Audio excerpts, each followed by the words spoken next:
നമസ്കാരം. മലയാളി വാർത്ത ഇൻസൈഡിലേക്ക് സ്വാഗതം. അങ്ങനെ ഇറാനുമായിട്ടുള്ള ആക്രമണത്തിനിടയിൽ അമേരിക്കയ്ക്ക് തെറ്റല്ലാത്ത രീതിയിൽ പരിക്ക് സംഭവിക്കുന്നു എന്നുള്ള ചില വാർത്തകൾ കൂടിയാണ് ഈ ഘട്ടത്തിൽ പുറത്തു വന്നുകൊണ്ടിരിക്കുന്നത്. കാരണം അമേരിക്കയുടെ അഭിമാനമായ കരുത്തനായിട്ടുള്ള F-15 യുദ്ധവിമാനത്തെ തകർക്കാനായി ഇറാന് കഴിഞ്ഞിരിക്കുന്നു.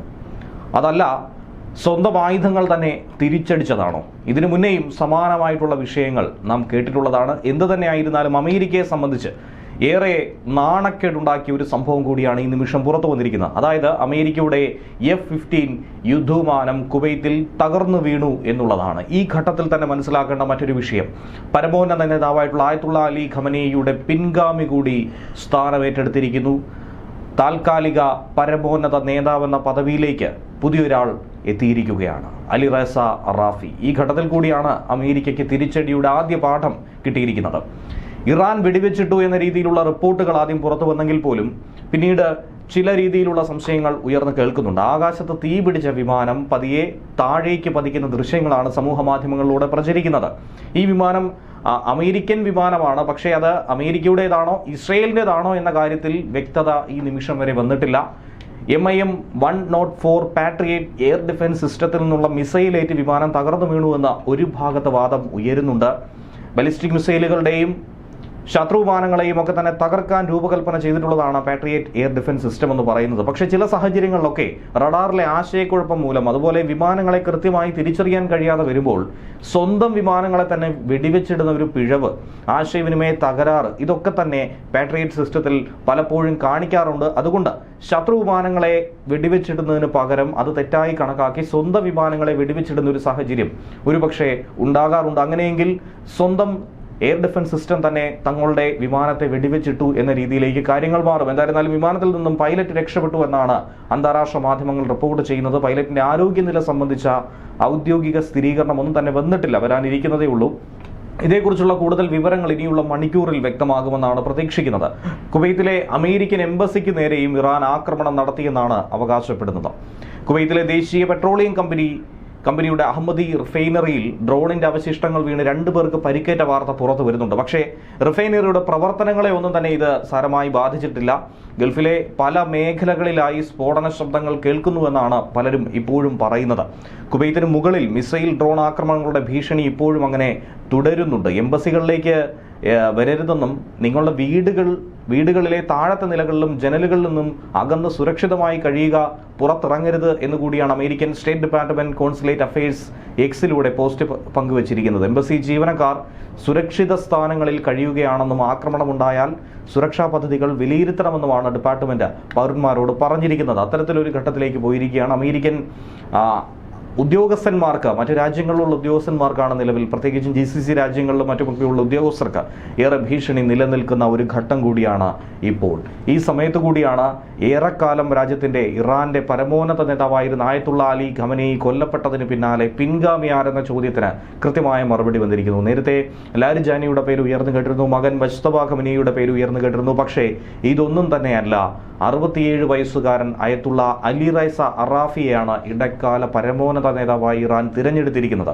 നമുക്ക് തന്നെ അറിയാം, നേരത്തെ പരാമർശിച്ചിട്ടുള്ളതാണ്, പരമോന്നത നേതാവിനെ തിരഞ്ഞെടുക്കാൻ പാരമ്പര്യമായി കൈമാറാനോ അല്ലെങ്കിൽ സന്തതി പരമ്പരകൾക്ക് കൊടുക്കുന്ന ഒരു പോസ്റ്റോ അല്ല അത്തരത്തിലുള്ളത്. അതിന് നിശ്ചിത മുൻഗണനാ ക്രമങ്ങളുണ്ട്. അതുകൂടാതെ ഒരു എക്സ്പേർട്ട് കമ്മിറ്റിയുണ്ട്. അവരൊക്കെ തന്നെ തീരുമാനിച്ചുകൊണ്ടാണ് ഇത്തരം ഒരു നിഗമനത്തിലേക്ക് എത്താൻ കഴിയുന്നത്. ഇറാനിൽ പുതിയൊരു പരമോന്നത നേതാവിനെ തിരഞ്ഞെടുക്കുന്നത് ഏകദേശം 90ഓളം വരുന്ന മുതിർന്ന മതപണ്ഡിതന്മാരടങ്ങുന്ന 8 വർഷത്തിലൊരിക്കൽ തിരഞ്ഞെടുക്കുന്ന അസംബ്ലി ഓഫ് എക്സ്പേർട്സിന്റെ ചുമതലയാണ്. അതനുസരിച്ചുകൊണ്ടാണ്, അസംബ്ലി ഓഫ് എക്സ്പേർട്സ് തന്നെയാണ്, ഈ കൗൺസിൽ തന്നെയാണ് ഇറാന്റെ ഭരണഘടനയെ അനുസരിച്ചുകൊണ്ട് ഇത്തരമൊരു തീരുമാനം കൈക്കൊണ്ടിരിക്കുന്നത്. ഈ കൗൺസിലിൽ ഒരു സ്ഥിരം പിൻഗാമിയെ തിരഞ്ഞെടുക്കുന്നത് വരെ ഒരു ഇടക്കാല നേതൃത്വ ക്രമീകരണമായിരിക്കും പ്രാബല്യത്തിൽ ഉണ്ടാകുന്നത്. അങ്ങനെ ഒരു ഇടക്കാല പരമോന്നത നേതാവെന്ന താൽക്കാലിക ഘടനയിൽ തന്നെയാണ് ഇദ്ദേഹം അധികാരം ഏറ്റെടുത്തിരിക്കുന്നത്. ഇറാൻ പ്രസിഡന്റ് മസൂദ് പെസഷ്കിയാനും ചീഫ് ജസ്റ്റിസ് ഖോലാം ഹൊസൈൻ മൊഹസിനെയും ഒപ്പമാണ് ഒരു താൽക്കാലിക നേതൃത്വ കൗൺസിലിന്റെ നിയമജ്ഞ അംഗമായി അറാഫിയെ നിലവിൽ ചുമതല ഏൽപ്പിച്ചിരിക്കുന്നത്. ഇവർക്ക് 2 പേർക്കുമായിരിക്കും ഈ പ്രത്യേക കാലയളവിൽ പരമോന്നത നേതാവിന്റെ ചുമതലകൾ നിറവേറ്റാനുള്ള ചുമതലയുള്ളത്. ഇനി അലി റസ ആരെന്ന ചോദ്യം, അലി റസ അറാഫി ആരാണ്, ഇദ്ദേഹത്തെ കൊണ്ട് എന്തായിരിക്കും ഇനി ചെയ്യാൻ സാധിക്കുക, ഖമനേയിയുടെ മരണത്തിനുള്ള പക വീട്ടാനായി എന്തൊക്കെ നീക്കം ഇനി വരും ദിവസങ്ങളിൽ ഇറാൻ നടത്തും എന്നുള്ളതാണ് ഉറ്റുനോക്കുന്നത്. ഇനി അൽറൈസയെ കുറിച്ച് പറയുകയാണെങ്കിൽ 1959 യാദ്സ് പ്രവിശ്യയിലെ മെയ്ബൂദിൽ ഒരു മതപണ്ഡിത കുടുംബത്തിലായിരുന്നു ജനിച്ചത്. ഇറാനിലെ ഗ്വാം നഗരത്തിലാണ് വിദ്യാഭ്യാസം പൂർത്തിയാക്കിയത്. മുസ്താഹിദ് പദവിയിലേക്ക് ഉയർന്ന അദ്ദേഹം സ്വതന്ത്ര ഇസ്ലാമിക നിയമവിധികൾ പുറപ്പെടുവിക്കാനുള്ള യോഗ്യത നേടിയ വ്യക്തി കൂടിയാണ്.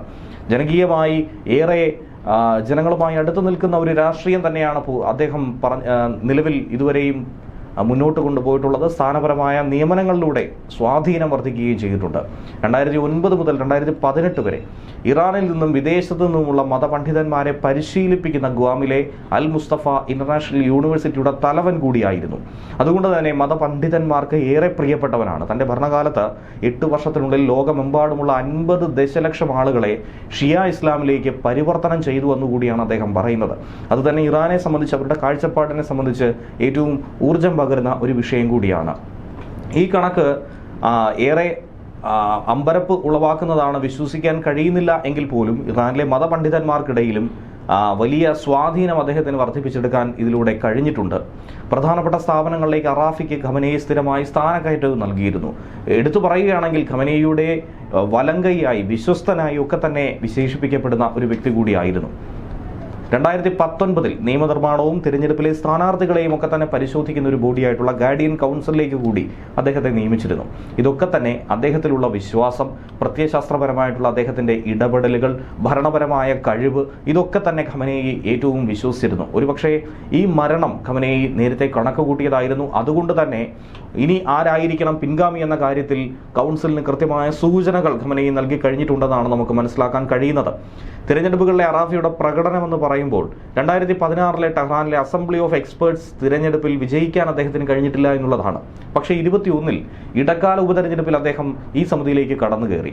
2024 മാർച്ചിലെ വോട്ടെടുപ്പിൽ ടെഹ്റാനിൽ ഏറ്റവും കൂടുതൽ വോട്ട് നേടിയ വ്യക്തി ഇദ്ദേഹമായിരുന്നു എന്നുള്ളതും ശ്രദ്ധേയമായ മറ്റൊരു വിഷയമാണ്. അങ്ങനെ ഉയർച്ച താഴ്ചകളിലൂടെ തന്നെയാണ് ഈ മേഖലയിലേക്ക് അദ്ദേഹം കടന്നു വന്നിട്ടുള്ളത്. പിന്നീട് അസംബ്ലിയുടെ 2ാമത്തെ ഡെപ്യൂട്ടി ചെയർമാനായി അറിയപ്പെട്ടു. അദ്ദേഹം പറയുന്ന പല കാര്യങ്ങളും പല സാഹചര്യങ്ങളിലും ജനങ്ങളെ വലിയ തോതിൽ തന്നെ സ്വാധീനിക്കാനുണ്ട്. ഒട്ടും തന്നെ വിട്ടുവീഴ്ചയില്ലാത്ത വാക്കുകൾ, ഒരു തരത്തിലും പിന്നോട്ട് ചിന്തിക്കാത്ത വ്യക്തിത്വം, ഇതൊക്കെ തന്നെയാണ് ഇറാനെ സംബന്ധിച്ച് പരമോന്നത നേതാവെന്ന പദവിയിലേക്ക് അദ്ദേഹത്തെ എത്തിക്കാനുണ്ടായ ഇപ്പോഴത്തെ ചില കാരണങ്ങൾ, ഘടകങ്ങൾ. ഇറാനെ നിരായുധീകരിക്കാനുള്ള അമേരിക്കയുടെ ആഗ്രഹം വരെ ശവപ്പെട്ടിയിലേക്ക് കൊണ്ടുപോകുമെന്നായിരുന്നു അറാഫിയുടെ വെല്ലുവിളി. അങ്ങനെ ശക്തമായി തന്നെ അമേരിക്കയെ വെല്ലുവിളിക്കാൻ കഴിയുന്ന കരുത്തുറ്റൊരു നേതാവെന്ന രീതിയിൽ തന്നെയാണ് അറാഫിയെ ഇപ്പോൾ ഇറാൻ ചൂണ്ടിക്കാണിക്കുന്നത്.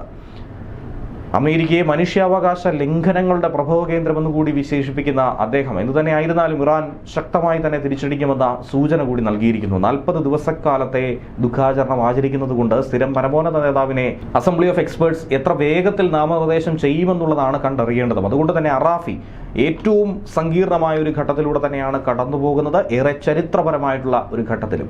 അതേസമയം ഈ സാഹചര്യത്തിൽ യുദ്ധമേറെ മുറുകുന്ന ഒരു ഘട്ടത്തിൽ പോലും അമേരിക്കയുമായി ഒരു തരത്തിലും ചർച്ചയ്ക്ക് തയ്യാറല്ല എന്നാണ് ഇറാൻ ദേശീയ സുരക്ഷാ കൗൺസിൽ സെക്രട്ടറി അലി ലാരിജാനി അറിയിച്ചത്. ലാരിജാനി ആയിരുന്നു നേരത്തെ പരമോന്നത നേതാവായി പരിഗണിക്കാൻ സാധ്യതയുണ്ടെന്ന് വാർത്തകൾ പുറത്തു വന്നത്. ഖമനേയി കൊല്ലപ്പെട്ട ശേഷം ആണവ ചർച്ചയ്ക്ക് ഇറാൻ വഴങ്ങിയെന്ന തരത്തിൽ ചില വാർത്തകൾ പ്രചരിച്ചിരുന്നു. അമേരിക്കൻ മാധ്യമങ്ങളാണ് ഈ വാർത്തകൾ പുറത്തുവിട്ടത്. അതിനോട് പ്രതികരിച്ചുകൊണ്ടാണ് അദ്ദേഹം രംഗത്ത് വന്നത്. ഒരു തരത്തിലും ഇനി ഒരു സാഹചര്യത്തിലും അമേരിക്കയുമായി ചർച്ചയ്ക്കില്ല എന്ന് അദ്ദേഹം വ്യക്തമായി തന്നെ പറയുകയാണ്. ട്രംപിന്റെ തെറ്റായ കണക്കുകൂട്ടലുകൾ തന്നെയാണ് ഈ മേഖലയെ ഇത്രയധികം കുഴപ്പത്തിലാക്കിയത്. അതൊരു കാരണവശാലും അംഗീകരിക്കാൻ കഴിയുന്നതല്ല, അതിനെ പ്രോത്സാഹിപ്പിക്കുന്നതുമല്ല. അമേരിക്കൻ സൈനികർക്ക് കൂടുതൽ അപകടം വിളിച്ചു വരുത്തുകയാണ് ട്രംപ് ചെയ്തുകൊണ്ടിരിക്കുന്നത്. ട്രംപിന് ആ ഒരു ആശങ്ക ഈ ഘട്ടത്തിൽ ഉയരുന്നുണ്ടാകാം. ട്രംപിന്റെ അമേരിക്ക ഫസ്റ്റ് എന്ന മുദ്രാവാക്യം ഇപ്പോൾ മാറ്റി ഇസ്രയേൽ ഫസ്റ്റ് എന്ന രീതിയിൽ മാറ്റിയിരിക്കുന്നു. അതിനുവേണ്ടിയുള്ള തന്ത്രങ്ങളാണ് നടത്തുന്നത്. ഇസ്രയേലിന്റെ അധികാര കൊതിക്ക് വേണ്ടി സ്വന്തം സൈനികരെ കുരുതി കൊടുക്കുകയാണ് ട്രംപ് എന്ന അധികാര കൊതിയൻ എന്നാണ് ലാരിജാനിയുടെ കുറ്റപ്പെടുത്തൽ. മുന്നറിയിപ്പുകൾ അവഗണിച്ചുകൊണ്ട് ഇറാൻ വ്യാപക ആക്രമണം ഗൾഫ് മേഖലയിൽ നടത്തിപ്പോരുകയാണ്. ഗൾഫിലെ അമേരിക്കൻ കേന്ദ്രങ്ങളിൽ നിന്നും ശക്തമായ പുകപടലങ്ങൾ ഉയരുന്നു. തീച്ചൂളകളിൽ പല കെട്ടിടങ്ങൾ വെന്തം വരുന്ന കാഴ്ചകൾ നമ്മൾ കാണുന്നു. അത്തരത്തിലുള്ള വിഷയങ്ങളാണ് ഇപ്പോൾ സംഭവിക്കുന്നത്. സമാധാന ചർച്ചയിലൂടെ ഈ യുദ്ധം അവസാനിപ്പിക്കാൻ കഴിയുമെന്ന പ്രതീക്ഷ ഇപ്പോൾ GCC രാജ്യങ്ങൾ, ഗൾഫ് സഹകരണ കൗൺസിലെ രാജ്യങ്ങൾ പങ്കുവെക്കുന്നുണ്ട്. മധ്യപൂർവേഷ്യയിലുള്ള സംഘർഷം ലഘൂകരിക്കാനുള്ള ശ്രമങ്ങൾക്ക് ഇറാൻ തയ്യാറാണെന്ന് ഒമാൻ ഒരു ഭാഗത്ത് പറയുന്നു. ഇറാൻ വിദേശകാര്യമന്ത്രി അബ്ബാസ് അരാക്ഷിയും ഒമാൻ വിദേശകാര്യമന്ത്രി ബദർ അൽ-ബുദി സൈദിയുമായി ഫോണിൽ നടത്തിയ ചർച്ചയിലൂടെയാണ് ഇങ്ങനെ ഒരു അനുമാനത്തിലേക്ക് എത്തിയതെന്നാണ് നിലവിൽ ഒമാൻ പറയുന്നത്. നേരത്തെ അമേരിക്കയും ഇറാനും തമ്മിലുള്ള ആണവ ചർച്ചകളിൽ മധ്യസ്ഥ വഹിച്ചത് ഒമാനായിരുന്നു. ഇറാന്റെ പുതിയ നേതൃത്വം തന്നോട് സംസാരിക്കാൻ ആഗ്രഹിക്കുന്നെന്നും കൂടിക്കാഴ്ചയ്ക്ക് താൻ സമ്മതിച്ചെന്നുമാണ് അമേരിക്കൻ പ്രസിഡന്റ് ഡൊണാൾഡ് ട്രംപിന്റെ അവകാശവാദം. അതിനെയായിരുന്നു ശക്തമായി ഇറാൻ എതിർക്കാൻ മുൻപന്തിയിലെത്തിയതും. തുർക്കിഷ് മാധ്യമമായിട്ടുള്ള ടുഡേ തുർക്കി ഇതുമായി ബന്ധപ്പെട്ട വാർത്ത പുറത്തുവിടുകയും ചെയ്തു. അൽ ജസീറയാകട്ടെ ഈ വാർത്ത ശരിവെക്കുകയും ചെയ്തു. അവർക്ക് സംസാരിക്കാൻ ആഗ്രഹമുണ്ട്, ഞാൻ സംസാരിക്കാൻ സമ്മതിച്ചു, അതുകൊണ്ട് ഞാൻ അവരോട് സംസാരിക്കുമെന്നാണ് ട്രംപ് പറയുന്നത്. നേരത്തെ ഇത് ഇറാൻ ചെയ്യണമായിരുന്നു എന്നാണ് ട്രംപ് പറയുന്നത്. ബുദ്ധിമോശമെന്നാണ് ഇതിനെ വിമർശിക്കുന്നത്.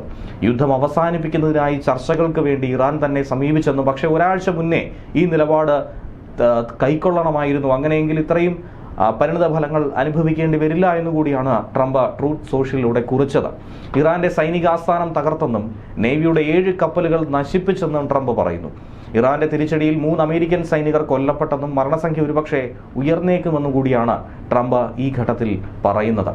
ഖമനിയുടെ കൊലപാതകത്തിന് എന്ത് തന്നെ സംഭവിച്ചാലും പകരം വീട്ടുമെന്നും പ്രതികാരം ചെയ്യുമെന്നും ഇറാൻ വ്യക്തമാക്കിയിട്ടുണ്ട്. ഇതിന് പിന്നാലെയാണ് ഗൾഫ് രാജ്യങ്ങളിലേക്ക് ആക്രമണം ഘടിപ്പിച്ചത്.